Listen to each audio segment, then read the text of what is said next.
ሰላም ጤና ይስጥልን ተመልካቾቻችን እንደምን ዋላችሁ እንደምን አመሻችሁ ከአንከር ሚዲያ ዝግጅት ክፍል የአክብሮት ሰላምታችን እናቀርባለን። በጉራጌ የፋኖን ትግል ትደግፋላችሁ የተባሉ ሶስት የአማራ ተወላጆች ከሚጓዙበት ተሽከርካሪ ተወስደው እዛው አደባባይ ላይ መረሸናቸው ተገለጸ። የአብይ አህመድ አገዛዝ ታጣቂዎች ናቸው እርምጃውን የወሰዱት። አብይ አህመድ አገዛዝ በይፋ በአማራ ተወላጆች ላይ መረሸንን ጨምሮ የተለያዩ እርምጃዎችን እየወሰደ ነው። ከዚህ ቀደም አብይ አህመድ የኛ እርምጃ ይብሳል ሲል ማስጠንቀቁ የሚታወስ ነው። ሰው መግደል ኢህአፓ ሞከረው እኮ ደርግ ላይ አልሰራም። የኛ ግን ይብሳል። የኛ ይብሳል። በብዙ ቁጥር ተባስቶ ነው ምላሽ የሚሰጠው። ጥሩ ስለማይሆን 10 ጊዜ ቆሞ ማሰብ ጥሩ ነው። በአዲስ አበባ እየተካሄደ ባለው የብሔራዊ ምክክር የአዲስ አበባ ጉዳይ ከፍተኛ ውዝግብ መፍጠሩ እየተነገረ ነው። ኦህዴድ ብልጽግና አዲስ አበባን ወደ ኦሮሚያ ክልል ካልተካለለ እንተላለቃለን የሚል ዛቻን ጨምሮ ተሳታፊዎችን እያስፈራራ እንዳለ ነው መረጃዎች የሚያመለክቱት። የዛሬው የትኩረት አጀንዳችን ይኸው ጉዳይ ይሆናል። ሌሎችንም መረጃዎች ወደ እናንተ እናደርሳለን። አብራችሁን በመሆን ዝግጅታችን እንድትከታተሉ እንጋብዛለን። እኔ መሳይ መኮንን ከዚህ ከዋሽንግተን ዲሲ እንደዚሁም የሰብአዊ መብት ተሟጋች ያሬድ ኃይለማርያም በዜናዎቹ ላይ አስተያየቱን ያካፍለናል። አብራችሁን በመቆየት ዝግጅታችን እንድትከታተሉ ግብዣችን ነው። መልካም ቆይታ። ጤና ይስጥልን ያሬድ። ጤና ይስጥልን መሳይ፣ እንደምን አለ? ደህና ነህ ሆይ? ከፍተኛ ውዝግብ ስለፈጠረው የብሔራዊ ምክክር ኮሚሽን ሂደት ላይ የተመለከቱ መረጃዎችን እንደዚሁ አስተያየቶችን በስፋት የምንመለከት ይሆናል። አንድ አስደንጋጭ ዜና ሰምተናል። እኔም አንተም የኢትዮጵያ ሕዝብም ዛሬ የሰማው በእርግጥ በይፋ መገለጹ እንጂ በመረጃ ደረጃ ተመሳሳይ እርምጃዎች እየተወሰዱ እንዳለ እንሰማለን። መሰረት ሚዲያ እንደዘገበው ከሆነ 3 ወጣቶች በምስሉ ላይ የሚታዩት 3 ወጣቶች ከሚጓዙበት ተሽከርካሪ ወጥተው በጭንቅላታቸው ተደብድቦ በጥይት እንዲገደሉ መደረጋቸውን ነው እየሰማ ነው። አብይ አህመድ ቀይ ሽብር ታሪክ አስታውሶ ከዛ ይብሳል የኛ ዘመን የሚለውንም ነገር ቀደም ሲል ሰምተናል። ወደ ኋላ ላይም እንደግመዋለን። ግን ያሬድ ምን እየሆነ ነው? አብይ አህመድ ኢትዮጵያ ላይ ቀይ ሽብር እያፋፋመ ነው ማለት እንችላለን? እኔ እንደውም ዜናውን ካየው በኋላ ሪያክት አድርጌያለሁ። አስደንጋጭ ነገር ነው የተፈጸመው። እነዚህኑ 3 ወጣቶች በጉራጌ ዞን አበሸጌ በሚባል ቦታ ላይ ከተሳፈሩበት መኪና ላይ አውርደው የአማራ ብሔር ተወላጅ መሆናቸውን ካረጋገጡ በኋላ ፋኖን ትደግፋላችሁ በሚል አንተም እንደገለጽከው አሰቃቂ በሆነ ሁኔታ ከገደሏቸው በኋላ አስከሬናቸውም እንዳይነሳ ለቀናት እንዲቆይ አድርገው በአውሬ እንዲበላ ጭምር አድርገዋል። እና ይሄ እነዚህ ወጣቶች ላይ የተፈጸመው ይህ በጣም አስደንጋጭ አሰቃቂ ድርጊት በጣም የሚረብሽ ነው። ግን መልእክቱ ለነዚህ ለቀረው ህዝብ ነው ብዬ ነው የማስበው። ሆን ተብሎ ህዝብን ለማሸበር ካላረፋችሁ ከኛ ፍላጎትና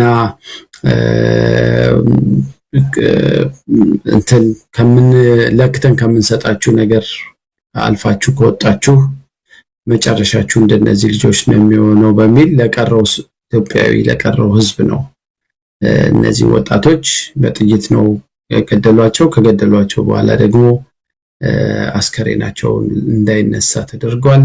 ከዛም ለአውሬ እንዲበሉ መደረጋቸው ነው የወጡት መረጃዎች የሚያሳዩትና አብይ ከአምባገነንነትም አልፎ የመንግስታዊ ሽብር በህዝብ ላይ እየፈጸመ መሆኑን ማሳያ ነውና እኛ እንግዲህ ብዙ ጊዜ እዛ ያደረጉት ወታደሮች ናቸው ግለሰቦች ናቸው ሊባል ይችላል። እኔ ግን ይሄ ስርዓታዊ ቅርጽ የያዘ ሆን ተብሎ በህዝብ ላይ ልክ አሁን የሆነ ነገር ኮሽ ሲል እዛ አሪሲ ሄደው ቤተክርስቲያን ውስጥ ያሉ መጠለያ ውስጥ ያሉ ሰዎችን ሆን ብለው አጥቅተው ብዙ ሰዎች እንደገደሉት ሁሉ በየጊዜው ትንሽ ውጥረት ሲከሰት አንድም የህዝቡን የትኩረት አቅጣጫ ዳይቨርት ለማድረግ ሁለትም ደግሞ ጠንከር ያሉ የፖለቲካ ግብግቦች የፖለቲካ መፋጠጥ ሲመጣ ደግሞ አርፋችሁ ተቀመጡም ለማለት የሚፈጸሙ በመንግስት ታጣቂዎች የሚፈጸሙ የሽብር አድራጎቶች አሉና ይሄ አንዱ ነውና እንዲህ አይነት ስርዓት ባለበት ሀገር ነው እንግዲህ መሳይ በጠራራ ፀሐይ ዜጎችን ያልታጠቁ ምንም አይነት ሌላ ማስረጃ እጃቸው ላይ ያልተገኘ ሰላማዊ ተጓዦችን መታወቂያ አይተህ አውርደህ ስትረሽን የኛ በብዙ ጥፍ ከኢሃፓው ከቀይ ሽብሩ የሽብር አድራጎት በ10 ጥፍ የኛ በብዙ ጥፍ ይበልጣል ብሎ በድፍረት የሚናገር መሪ ሽብርተኛ ነውና ይሄ ቀድሞ በአዋጅ አብይ የነገረንን በእንደዚህ አይነት መድረኮች የነገረንን የሽብር ድርጊት በየቀኑ በህዝቡ ላይ እየተፈጸመ መሆኑን ነው ይሄ ክስተት የሚያሳየው መሳይ እና በጣም ያሳዝናል። ለሟች ቤተሰቦች፣ ጓደኞች፣ ዘመዶች በጠቅላላ መጽናናቱን እንዲሰጣቸው እንመኛለን። የጊዜ ጉዳይ ነው ይሄን ድርጊት የፈጸሙ ያስፈጸሙ የመንግስት አካላት በጠቅላላ የሚጠየቁባቸው ወንጀሎች ነው ያበረከቱ የመጡትና ይሄም ከሚጠየቁበት ከባድ ወንጀል የሰብአዊ መብት ጥሰት አንዱ ነው ብዬ ነው ማስበውና ያው ግፍ እየበረታ ጭካኔ እየበረታ አፈናው እየበረታ ወደ ሽብር አድራጎት መንግስታዊ ሽብር አድራጎት የተቀየረ መሆኑን ነው የሚያሳዩት እነዚህ ድርጊቶች መሳይ። ሰው መግደል ኢህአፓ ሞከረው እኮ ደርግ ላይ አልሰራም። የኛ ግን ይብሳል። የኛ ይብሳል። በብዙ ቁጥር ተባስቶ ነው ምላሽ የሚሰጠው። ጥሩ ስለማይሆን 10 ጊዜ ቆሞ ማሰብ ጥሩ ነው። ያሬድ እንግዲህ የአብይ አህመድ ይሄ ንግግርም ሌላ ምንም ነገር ሊያሳየን አይችልም። ስልጣናችንን የምናጣ ከሆነ አሁን በቅርቡም የኬንያው አምባሳደር ባጫ ደበሌ እንጨራረሳታለን ብሏል። ስለዚህ ኦህዴድ ብልጽግና ስልጣኑን የሚያጣ ከሆነ የሆኑ ኃይሎች እየገፉ የነጻነት ኃይሎች እየገፉ የሚመጡ ከሆነ ወይም ደግሞ ህዝቡ ወደ አመጽ ወጥቶ ስርዓቱን የሚፈታተን ከሆነ አብይ አህመድ ቀይ ሽብርን ማፋፋም እንደሚፈልግ በግልጽ ነግሮናል። ሌላ ትርጉም ሊሰጠው አይችልም። የቅድም ንግግሩ ከዚህ በፊት የኢትዮጵያ ኦርቶዶክስ ተዋሕዶ ቤተክርስቲያን ላይ እርምጃ ለመውሰድ በሚል ያቀረበው ማስጠንቀቂያና ማስፈራሪያ እንደነበረ እናስታውሳለን። ስለዚህ ያሬድ የቁጥር ጉዳይ ካልሆነ በስተቀር እርምጃው ተጀምሯል ነው። በዚህ በአበሸጌ ወረዳ ሰሞኑንም በርካታ መረጃዎች ደርሰውናል። ይሄ በመሰረት ሚዲያ ተጠናቅሮ የወጣ የተለያዩ ሰዎች ምስክርነት ስላለበት እንጂ በርካታ ግድያዎች በርካታ በተለይ ዛ ወሊሶ አቅራቢያ ኖኖ ወረዳ በዚህ በጉራጌ አካባቢ ከፍተኛ የሆነ በአማራ ተወላጆች ላይ ያነጣጠረ ግድያ እየተፈጸመ ነው። ስለዚህ በኢትዮጵያ ቀይ ሽብሩ ተጀምሯል። አብይ አህመድ አይኑን ጨፍኖ ገብቶበታል። በነገራችን ላይ የኦሮሚያ ክልል በሚያዋስናቸው አካባቢዎች በሙሉ ተመሳሳይ እርምጃ ለመውሰድ እየተወሰደም እንዳለ መረጃዎች ያመለክታሉ። የቁጥር ጉዳይ ነገሮች ተጠናቅረው የመምጣታቸው ካልሆነ በስተቀር አብይ አህመድ ኢትዮጵያ ላይ የዘር ፍጅት ለመፈጸም ተዘጋጅቷል ማለት እንችላለን። እንደሱ ሊያስብሉ የሚችሉ ብዙ ነገሮች አሉ። ትልቁ ነገር አንድ አምባገነናዊ ስርዓት ህዝብ ላይ የሚፈልገውን ለመጫን ይሞክራል። ሬዚስታንስ ሲበረታበት አፈናውን ህጋዊ ቅርጽ ያስይዛል። በህግም በወታደራዊ ኃይልም በምንም ጸጥ ረጭ አድርጎ ለመግዛት የሚችለውን ሁሉ ያደርጋል። ያ በሚፈልገው ልክ የህዝቡን ፍርሃት ውስጥ ጠርንፎ ካለ አልያዘልኝም አሁንም ስጋት አለብኝ ብሎ ካሰበ ግን ወደ ሽብርተኝነት ነው የሚቀየረው። ካስታወስክ ከዚህ በፊትም በኢህአዴግም ጊዜ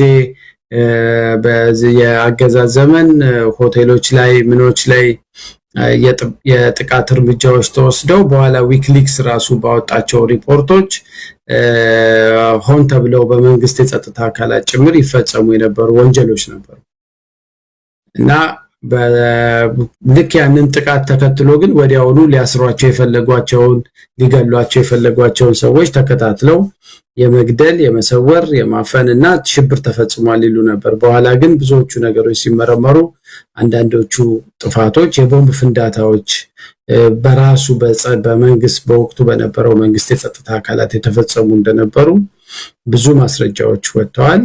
ቅድም እንዳልኩ ዊክሊክስ በላይ በደንብ ያማሞቶ በተለዋወጧቸው ሜሞዎች ላይ ጭምር እነዛ ነገሮች ሪፍሌክት አድርገው ነበርና ይሄ ተስፋ የመቁረጥ መሳሪያም ይዘህ ወታደርም ይዘህ ሪፐብሊካን ጋርድ አሰልጥነህም ግን ስቲል ትፈራለህ፣ ህዝብን ትፈራለህ።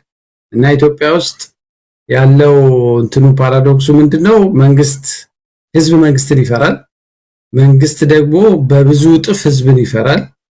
ስለዚህ የሚወስዳቸው እርምጃዎች ሁሉ የፈሪ ዱላ ነው የሚሆኑት። ይሄ ህዝብ አንድ ቀን ከተነሳ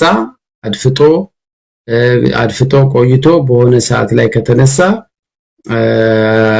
ከምድረገጽ ያጠፋኛል አንተርፍም ብለው ስለሚያስቡ ስልጣን ላይ ያሉ ሰዎች የሚወስዷቸው እርምጃዎች ሁሉ የጭካኔ እርምጃዎች ናቸው። የጭካኔ እርምጃ ደግሞ የሚወስዱት ደርግም ያደረገው እሱ ነው። የጭካኔ እርምጃ የተወሰኑ ሰዎች ላይ ከወሰድኩ ሌሎቹን ቴሮራይዝ አድርጌ አስደንግጬ አስፈራርቼ አልፈው ይቀመጣሉ ከሚል መነሻ ነው እና ይሄ ጭካኔ አሁንም አብይ ላይ ራሱ ቃል በቃል በብዙ ጥፍ ነውኛ 10 ጊዜ ቆማቸው አስቡ በብዙ ጥፍ የከፋ እርምጃ እንወስዳለን ማለት የኔን ስልጣን ኮስችን ካረጋችሁ ወንበሬን ከነቀነቃችሁ እንደውም ከዚህ በፊትም በቁጥር ሁሉ ገልጾታል። ይሄ ንግግሩ መሳይ በአንድ ሌሊት እኛን እንነካለን ካላችሁ በአንድ ሌሊት 100 ሺዎች ሞተው ተገለው ያድራሉ ነው ያለው።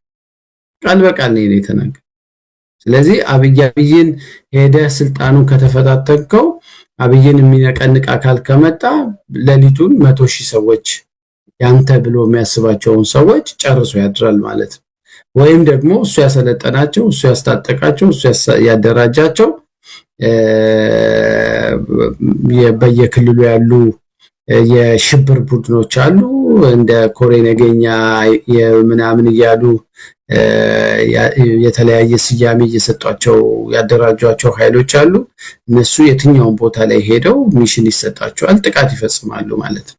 ስለዚህ አብይ ቆይቷል በኢትዮጵያ ሕዝብ ላይ ሽብርን ካወጀ ግድያን ካወጀ ግን ሁኔታዎች ትኩሳቱን እየጠበቀ ሁኔታዎችን እየጠበቀ እንደዚህ አይነት እርምጃዎችን እንዲወሰዱ ያደርጋልና ምንም ጥያቄ የለውም። ኢትዮጵያ እጅግ ጨካኝ እጅግ ግፈኛ እጅግ አሸባሪ የሆነ ለህዝብ ህይወት ምንም ደንታ የሌለው ሰው እጅ ላይ ነው የወደቀችው። በዙሪያውም ያሉ ሰዎች በተመሳሳይ በሽታ የተለከፉ ሰዎች ናቸው እና የኢትዮጵያ ህዝብ እንግዲህ ከዚህ በላይ ምን ልናይ እንደምንችል አላቅም። ሁሉንም ነገር ፖለቲካውንም ትተህላቸው ገዳምም ገብተህ ገዳም ድረስ መጥተው ይገሉሃል። ሁሉንም ትተህ ቤተክርስቲያን ገብተህ ልጸልይም ብለህ የምትጸልይበት ቦታ መጥተው ይረሽኑሃል። አርፌም ለስራ ብለህ ስራህን ቦታ መጥተው ያራቆቱሃል፣ ይዘርፉሃል፣ ያሳድዱሃል። እንደዚህ መንገድ ላይም ሰላማዊ ሆነ ስትሄድ አውርደው ይረሽኑሃል። ስለዚህ እኔ አጭሩን የገለጽኩት የሽብር አድፈጻሚ መንግስት ይሄም ድርጊት መንግስታዊ ሽብር ነው ያልኩት ለዛ ነው መሰለኝ። ያሬድ እንግዲህ እነዚህ 3 ወጣቶች ያበሸጌ ወረዳ አማራ ተወላጆች ናቸው። የተወለዱት ያደጉት ከመንደራቸው ሁሉ ነገራቸው እዛው አካባቢ ነው። አማራን እንደው በስም ከዛ ማህበረሰብ ተፈጥሯል የሚለውን ነገር ካልሆነ በስተቀር ስነ ልቦናቸውም ጭምር የአካባቢ ተወላጅ ሆኑ ናቸው። ሰርቶ አዳሪ ናቸው። ከፋኖ ጋር የሚያገናኝ ምንም ነገር የሌላቸው ወጣቶች ናቸው። በጣም በአሰቃቂ ሁኔታ ነው የተገደሉት። እንደምታየው ከተሳፈሩበት የሚኒባስ ትራንስፖርት ተሽከርካሪ ውስጥ ነው አውጥተዋቸው እዛው ገለዋቸው። ቀደም ሲል አንተም እንደተከስከው ወደ ጫካ ወስደው አስክሬን እንኳን አንሰጥም ብለው አስክሬናቸው በአውሬ የተበላው ፎቶግራፋቸው ወጥቷል ከተገደሉም በኋላ። ያሳዝናል። ይህንን ያደረጉት የመንግስት ታጣቂዎች ናቸው። ስለዚህ ይሄ ነገር ይቀጥላል፣ የሚቆም አይደለም። በየቦታው እየተከሰተ ነው ያለው። ስለዚህ ምን መደረግ አለበት ነው? አብይ አህመድ ከዚህ በፊት አንተም ጠቅሷል፣ በየንግግሩ ኢትዮጵያ ውስጥ እልቂት ሊመጣ እንደሚችል ይነግሩናል። ከአብረውት የሰሩት በአሁን ሰዓት ከሱ በፖለቲካ ልዩነት የወጡ የኦሮሞ ተወላጅ ምሁራንም የሚነግሩን ነገር አብይ አህመድ እልቂት ደግሷል፣ ተዘጋጅቷል። እንደውም አሁንም እልቂት አለ፣ ግን የከፋው ነገር እየመጣ ነው ብለው ነግረውናል። እሱ ወደ ስልጣን በመጣ ከተወሰኑ ወራት በኋላ መንግስታችን ተነካ ብለው የቡራዩ የሱሉልታ ሰዎች ሊመጡ ነበር አለ። ይሄ እኔ የማነኝ ማነው ነገ ሊከላከልልኝ የሚችል ማነው ነገ የኔ ጠባቂ የሚለው ነገር እየነገረን ነበረ። እያዘጋጀን ነው። ዛሬ አብይ አህመድ የዘራውን እንግዲህ ልናጭድ ነው፣ እልቂትን ልናጭድ ነው። ሰሞኑን በተለያዩ ሚዲያዎች ላይም ተናግሯል። በየጊዜው ነግሮናል። የኦሮሞን ህዝብ አንዴ ከባርነት አንዴ ከተለያዩ ነገሮች ጋር እያጣቀሰ ከፍተኛ የሆነ የዘር ፍጅት እንዲፈጸም ሲቀሰቅስ የኖረ ሰው ነው። ሰሞኑን እየተፈጸመ ካለው ብቻ ሳይሆን መጪውም ጊዜ የበለጠ የከፋ ሊሆን እንደሚችል እናምናለን። ስለዚህ እዚህ ላይ ደርሰናል። ማስቆም እንችላለን ወይ? ኢትዮጵያ ውስጥ እልቂቱን ሙሉ በሙሉ እንኳን ባናስቆም መቀነስ የምንችልባቸው ብዙ እድሎች አሉንና ከወዲሁ ምን ማድረግ እንደው ይገባናል? እንዴት አድርገን ነው ይህንን እልቂት ልናስቀር የምንችለው? በመጀመሪያ ያው እኔም አንተም በደንብ ደጋግመን የምንለውና እኔም አሁን በደንብ አስረግጬ መናገር እንፈልገው አብይ የሚወክለው ህዝብ የለም ኢትዮጵያ ውስጥ። አብይ የኦሮሞን ህዝብ አይወክልም፣ የአማራን ህዝብ አይወክልም፣ ሌላውንም የትኛውንም የኢትዮጵያ ማህበረሰብ የሚወክል ሰው አይደለም። በዙሪያውም ያሉ ሰዎች የተሰባሰቡ በጣም አደገኛ የሆኑ ጥቅም ያሰከራቸው ስልጣን ያሰከራቸው እኔ ልክ እንደ ጋንግ ግሩፕ አይነት የፖለቲካ ጋንግስተርስ ነው እኔ እምላቸው። አደገኛ የሆኑ ለህዝብ ህይወት የማይጨነቁ ለሀገር ሀብት የማይጨነቁ በራሳቸው ጥቅም ዙሪያ ብቻ አይናቸውም ህሊናቸውም የታወረ የህዝብ ስቃይ ለነሱ ምንም ዳታ ግድ የማይሰጣቸው ሰዎች ናቸው። ስለዚህ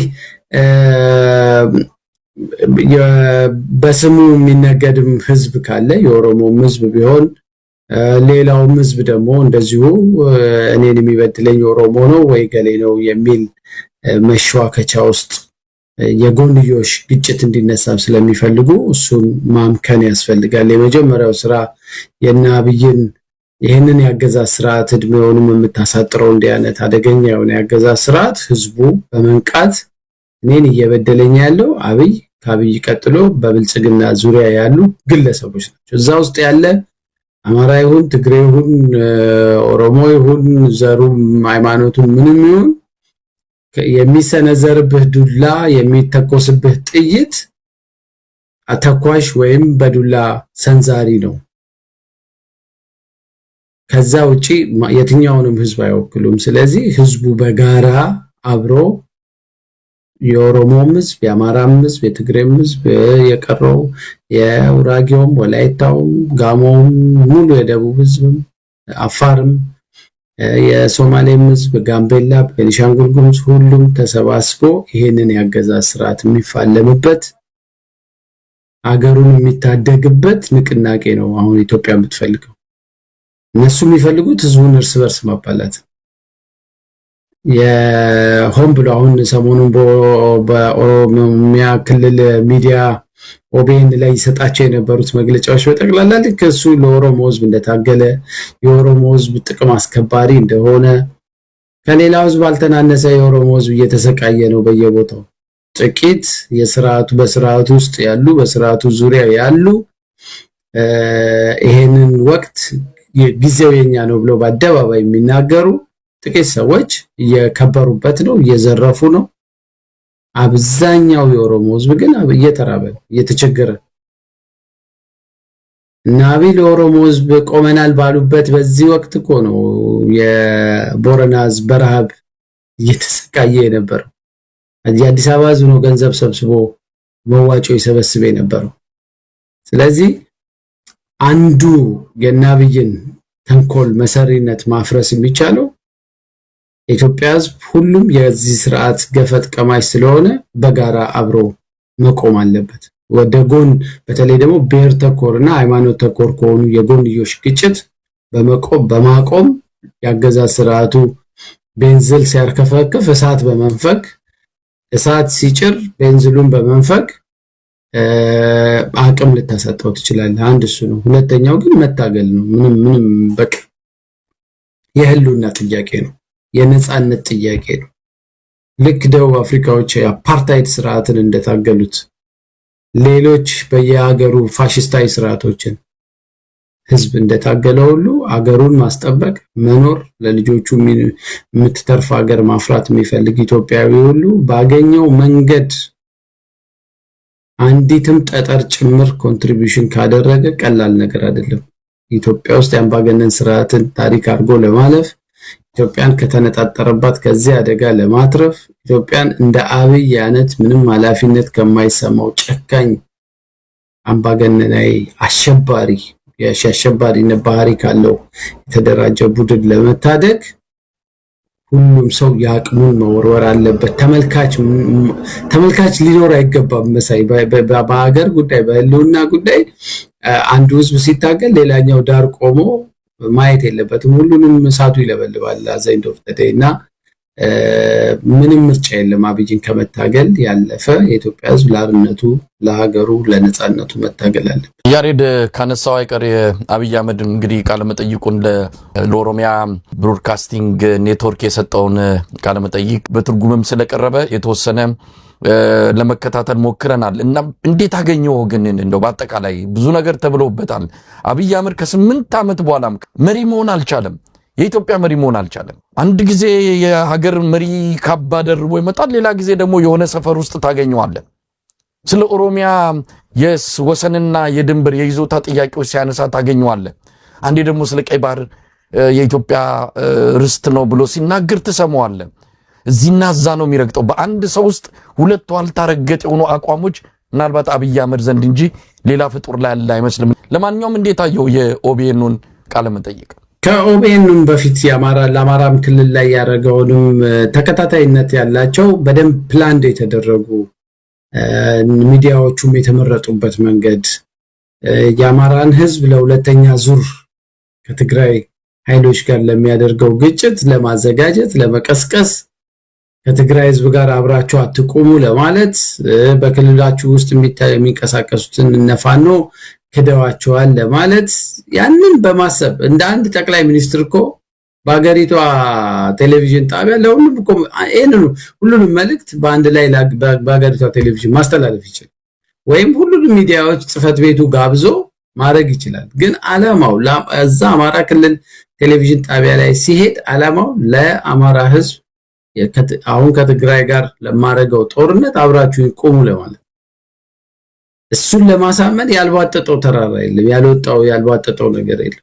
ታሪክ እያዛባ የታሪክ ስንቅሮችን እየመዘዘ ክፍተቶችን እየመዘዘ እና አፄ ዮሐንስን እያጠለሸ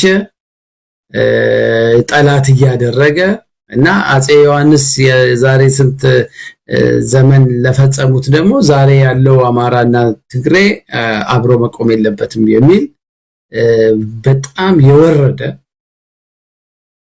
እና ደግሞ ውስጡ ተንኮልና ጥላቻ ያለበት ሰው ብቻ ሊያስበው የሚችለውን ሰይጣናዊ ሐሳብ ይዞ ነው እዛ የአማራ ሚዲያ ላይ ቀርቦ የተናገረው። እና ለየአብይ ሁሌ ተደራሹን በአንድ ጉዳይ ላይ በአንድ እውነት ላይ 10 የተለያየ ባህሪ ያላቸው ተደራሾች ካሉት 10 በአንድ ጉዳይ ላይ 10 ውሸት ሊዋሽ የሚችል ሰው ነው። ለሁሉም የሚፈልጉትን እየተናገረ መሄድ የሚችል ሰው ይሄ ከዚህ በፊት የሚያደርገው የነበረ ነው። በአንድ ጉዳይ ላይ ነጮቹ ሲያገኝ የሆነ ነገር ይላል፣ የአንድ ሀገር መሪ ሲያገኝ የሆነ ነገር ይላል፣ ለፓርላማው ሌላ ነገር ይላል፣ ለራሱ አባላትና ለካቢኔው ሌላ